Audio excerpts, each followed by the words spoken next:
conservative movement in the life of this nation. The coming weeks and months may well set the course for this nation for a generation.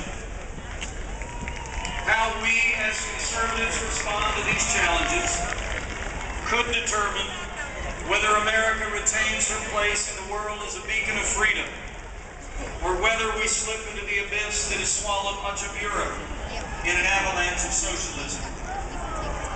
While some are prepared to write the obituary on capitalism and the conservative movement, I believe we are on the verge of a great American awakening. Yeah!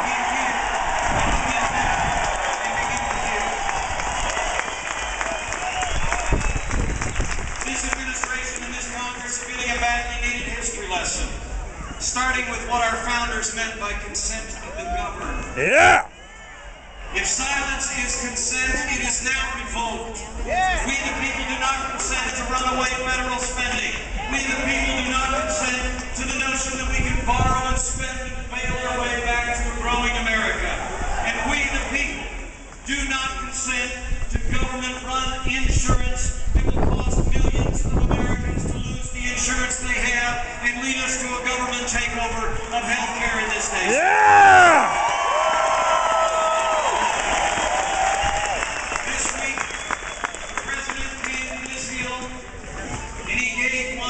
Speech about the same bad plan. Mr. President, America doesn't want another speech. We want another health care plan that is built on freedom. Yeah!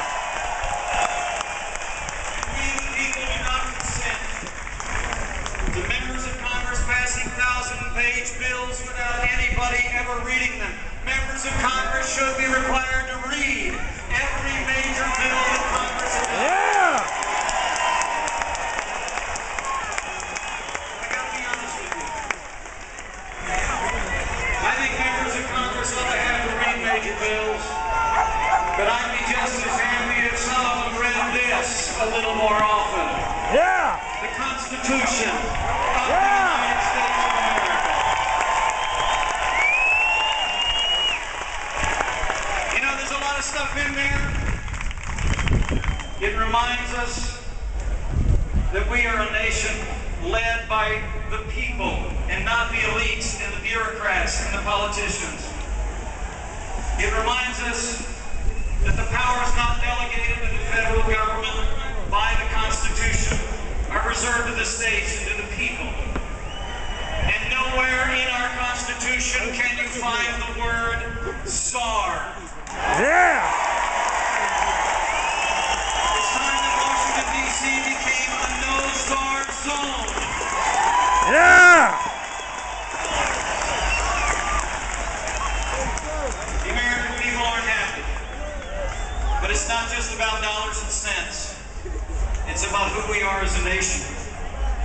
As President Reagan said in 1964, it's about whether we abandon the American Revolution and confess that a little intellectual elite in a far distant capital can plan our lives better for us than we can plan them for ourselves.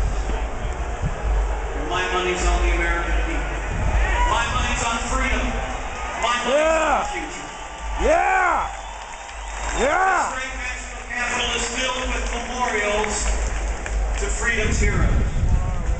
Americans whose faces are carved in bronze, whose names adorn monuments, and just across that river lie the remains of Americans who paid freedom's price so we could gather here today. That's In right. their time, they did freedom's work as citizens and patriots. Now it's our turn. Let us do as those great Americans we remember in this city have done before. Let us stand and fight for freedom. And if we have to stand our freedom line, I believe with all my heart, the good and great people of this country will rally to our cause. We will take this Congress back in 2010, and we will take this country back in 2012. So good to see you. Yeah!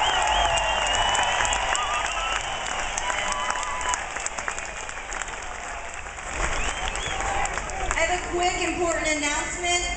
Gordon Fiesel, please meet your wife, Cindy, at Lost and Found.